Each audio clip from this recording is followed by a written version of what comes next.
રામ રામ, જય માતાજી બધાને। તો આજે આપણે આવી ગયા છીએ રાજકોટની હોળી રમે છે। જુઓ આ બધા છોકરા હોળી રમે છે। તો મને એવું લાગ્યું કે થોડો કટકો ઉતારીને તમને દેખાડું। તો બધાને હેપી હોળી ભાઈ, હોળીની શુભકામનાએ। પછી સેટેલાઇટ ચોક આવી ગયા, ત્યાં જોયું અહીં આપણે માણસો હોળીના બાચકા લેતા હતા। પછી થોડુંક ગાડીમાં ટ્રાય કરી અને એકલાએ શૂટિંગ ઉતારીને જોયું।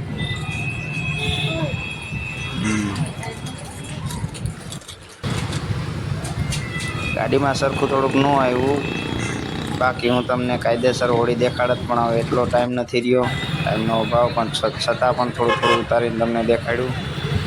રાજકોટમાં આવી રીતે ગલીએ ગલીએ આવી રીતે માણસો હોળી રમે છે અને બાચકા અઢળકના અઢળક બાચકા વેચે છે કલરના। સપોર્ટ કરો ભાઈ, ઝીણકા ક્રિએટરોને સપોર્ટ કરો, થોડુંક લાઈક શેર કરો અને ફોલો પણ કરો યાર।